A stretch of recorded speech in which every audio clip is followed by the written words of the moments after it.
Jungle.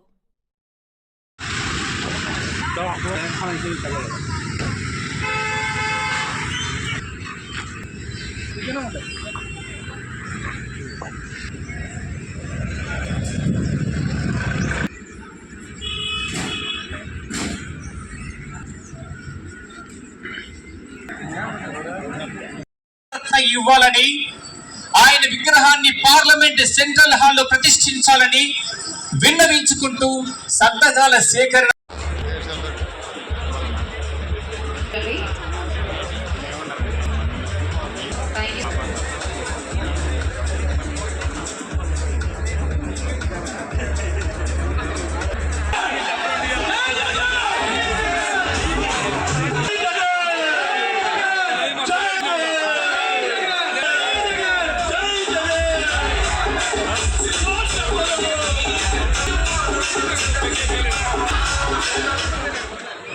కార్యక్రమానికి జోడించి నమస్కరిస్తూ మరి ఈ కార్యక్రమానికి విచ్చేసిన ముఖ్య అతిథులు, వేదిక మీద ఉన్న పెద్దలు అందరికీ పేరు పేరున నమస్తూ. మరియు మేము ఏ కార్యక్రమం చేసినా మాకు వెన్ను తట్టి ప్రోత్సహించే ఇంటెలెక్చువల్ ఫోరం ప్రెసిడెంట్ గారు ప్రసాద్ రెడ్డి గారికి నమస్కరిస్తూ, మరియు వాగ్దాటితో తన డిబేట్స్ లో అధిక వాళ్ళు గడగడలాడించే వ్యక్తి వెంకటరెడ్డి అన్న కూడా నమస్కరిస్తూ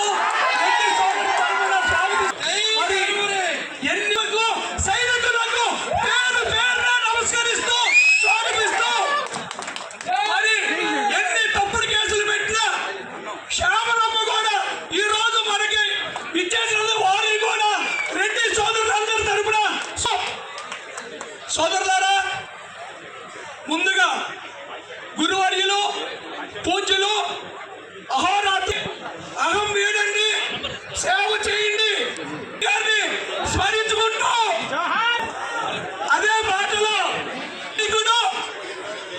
ఆంధ్రప్రదేశ్ మాజీ ముఖ్యమంత్రి ఆ రోజు తండ్రి జగన్ రెడ్డి అనే పదం మన బిడ్డలకు కానీ కొడకలకు కానీ ఆడబిడ్డలకు కూడా రెడ్డితోనే పిలవాలి. అది కూడా మనం మర్చిపోతున్నాం. ఫస్ట్ ఆఫ్ ఆల్ పెద్దలకు కుటుంబ సభ్యులందరికీ శిరస్సు వంచి నమస్కారాలు. మొట్టమొదటిగా రాజకీయం అనేది మనం అందరము కూడా డిఫరెంట్ ఊర్లలో నుంచి హైదరాబాద్కు వచ్చాం. హైదరాబాద్ మనకు చాలా నేర్పించింది. ఇంకొకటి ఏంటంటే రెడ్డి అనే పదానికి మనకు ఎక్కడ నెగిటివ్ అంటే మనకు సానుభూతి ఎక్కువ. ఫస్ట్ ఆఫ్ ఆల్ ఎందుకంటే అందరం బాగుండాలి, అందులో మనం ఉండాలి అనే పదం తెలుగులో అయినా కూడా అందరం బాగుండాలి, అందులో మనం ఉండాలి. ఏమమ్మా బాగుండావా అని ఆ సంస్కారంలో నుంచే వచ్చిన వాళ్ళం మనం. ప్రతి ఒక్కరి కూడా పేరు పేరున పలకరించే కులం ఏదే ఉందంటే ఒక రెడ్డి అనే పదం.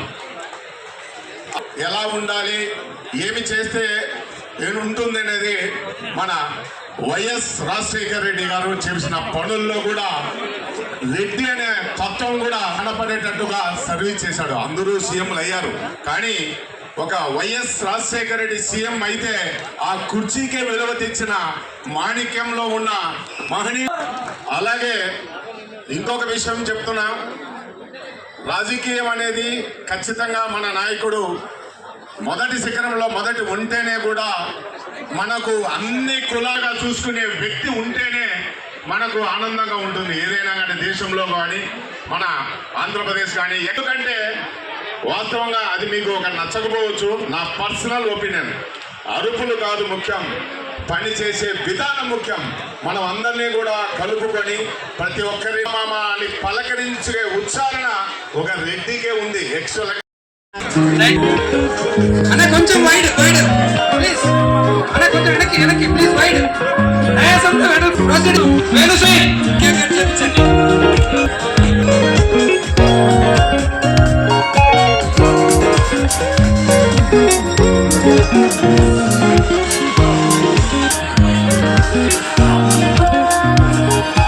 అందరూ ఒకసారి గట్టిగా చప్పట్లు కొట్టాలండి. కార్యక్రమానికి సార్విగా ఉండి అన్ని చక్కగా జరిగాయి. మరొకసారి అందరికీ శుభాకాంక్షలు.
ప్లీజ్ కార్యక్రమాన్ని మళ్ళీ నెక్స్ట్ సెషన్లో మనం పెట్టుకుందాం.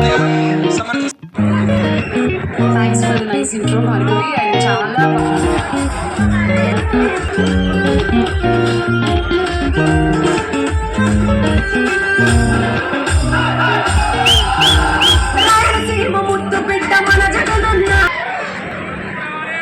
రెడ్డి కుటుంబ సభ్యులందరికీ నమస్కారం.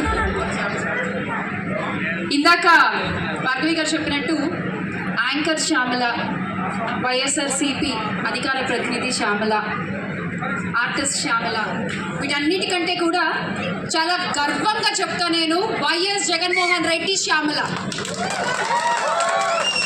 ఆ స్థానాన్ని నాకు ఇచ్చిన జగనన్నకి ముందుగా పాదాభివందనాలు తెలియజేసుకుంటూ, రెడ్డి ఇదేదో ఒక కులం లేదా 2 అక్షరాల పదం అనుకుంటే మాత్రం పొరపాటే, నిజంగా పప్పులో కాలేసినట్టే వాళ్ళు. రెడ్డి ఈ రక్తంలో పిరికితనానికి అసలు చోటు ఉండదు. మాట ఇస్తే తప్పడం అనే విషయం అసలే ఉండదు. నమ్మిన వాళ్ళ కోసం కడదాకా నిలబడేవాడే రెడ్డి అని నేను చాలా గర్వంగా చెప్తాను, చాలా గట్టిగా చెప్తాను. ఈ రెడ్డి అనేది 2 అక్షరాల పదం కాదు, ఇట్స్ ఏ బ్రాండ్. సొంతంగా మంచి పొగరుతో, పౌరుషంతో పైకి ఎదుగుతున్నటువంటి బ్రాండ్. ఈ బ్రాండ్ ని క్రియేట్ చేసిన మహానేత వైఎస్ రాజశేఖర్ రెడ్డి గారు కూడా మన మధ్య ఈరోజు ఆయన లేకపోయినా ఆయన ఆశీస్సులు ఎల్లప్పుడూ మన రెడ్డి కులస్తులపై ఉండాలి అని మనస్ఫూర్తిగా కోరుకుంటూ, ఇక్కడ ఉన్న కొంతమందికి డౌట్ రావచ్చు, ఏంటి ఇవిడ బ్రాహ్మణ్ కదా మన రెడ్డి అని కలిపేసుకుంటుంది అని. Narasimha Reddy, thank you so much. మీ వల్లే ఈరోజు నేను ఇంత చక్కగా గర్వంగా శ్యామల. Thank you. అంటే చరిత్ర చూసుకుంటే ఎక్కడ ఏది పట్టుకున్నా అందులో ఒక రెడ్డి ఉంటారు. స్వాతంత్ర సమర యోధుల నుంచి తీసుకుంటే వాడ నరసింహారెడ్డి, ఆ తర్వాత సాహిత్య రంగంలో తీసుకుంటే సినారే గారు, ఇంకా ఎంతో మంది ఆయన మొదలుకుని. అదే రంగంలో తీసుకుంటే రెడ్డి ల్యాబ్ సంజురెడ్డి గారు, డాక్టర్ నాగేశ్వర రెడ్డి గారు, ప్రతాప్ రెడ్డి గారు. అలాగే క్రికెట్ తీసుకుంటే ఎవరు క్రికెట్లో నితీష్ కుమార్ రెడ్డి, మొన్న ఒక అమ్మాయి కూడా ఉందబ్బా, అరుంధతి రెడ్డి. సో ఇలా ఎంతో మంది క్రికెట్ లో తీసుకుంటే, అలాగే సినిమా రంగంలో తీసుకుంటే ఉన్నారు ఇప్పటి వరకు. ఇలా చెప్పుకుంటూ పోతే ప్రతి రంగంలో కూడా రెడ్లు తమదైన శైలిలో తమదైన ముద్ర వేస్తూనే ఉన్నారని చెప్పాలి. ఇక రాజకీయాల్లో మనం మాట్లాడుకోవాల్సింది లిస్ట్ చాలా పెద్దగా ఉంటుంది, అవునా కాదా? నీలం సంజీవరెడ్డి గారు, కాసు బ్రహ్మానందరెడ్డి గారు, మర్రి చెన్నారెడ్డి గారు, ఆ తర్వాత మన వైఎస్ రాజశేఖర్ రెడ్డి గారు, అండ్ ఇప్పుడు జగన్మోహన్ రెడ్డి. ఈయన చిరుమందహాసంతో చక్కగా అలా నవ్వుతూ మనందరినీ చూస్తూ నిల్చున్నారు. కానీ ఆయన చేసినటువంటి మార్పు చరిత్రలో చిరస్థాయిగా ఎప్పటికీ నిలిచిపోతుంది అని చాలా గర్వంగా మనందరం కూడా చెప్పుకోవాలి. ఎందుకంటే ఒక తెలుగోడు ఎలా ఉండాలి అంటే వైఎస్ రాజశేఖర్ రెడ్డి గారిలా ఉండాలి. ఒక రాజకీయ ఉండాలి అంటే వైఎస్ రాజశేఖర్ రెడ్డి గారిలా ఉండాలి. ఒక క్లీన్ పాలిటిక్స్ ఎలా చేయాలి అధికారంలో ఉన్నప్పుడు అంటే వైఎస్ రాజశేఖర్ రెడ్డి గారిలా ఉండాలి. పగోడికి కూడా కష్టం వస్తే నిలబడింది వైఎస్ రాజశేఖర్ రెడ్డి గారు. మనందరం కూడా కాలర్ ఎగరేసుకుని ఎండిపోతున్న హైదరాబాద్ కి నీళ్లు తెచ్చారు. అలాగే అక్క చెల్లెమ్మల కోసం, చదువుకునే పిల్లల కోసం నించున్నారు. మరి ఈ రోజున కనపడని శత్రువుతో కనిపించే పోరాటం చేస్తున్నారు మన వైఎస్ జగన్మోహన్ రెడ్డి గారు. కనపడని శత్రువు అని ఎందుకు అన్నాను అంటే మన వల్లే మన శత్రువులు అని. ఖచ్చితంగా కాదు. వారితో పాటు కనపడిన శత్రువులు మనకి ఎంతో మంది ఉన్నారు. వారందరితోటి కూడా ఈయన ఒక కనిపించే యుద్ధం చేస్తున్నారు వైఎస్ జగన్మోహన్ రెడ్డి గారు. ఆయన ఎప్పుడు పడాలి అని మనస్ఫూర్తిగా కోరుకుంటూ జై జగన్, జై జగన్, జై జగన్. ఒక చిన్న పర్మిషన్ ఇస్తే ఒక 2 నిమిషాలు తీసుకోవచ్చా? వచ్చేయండి అందరూ పైకి. చిన్న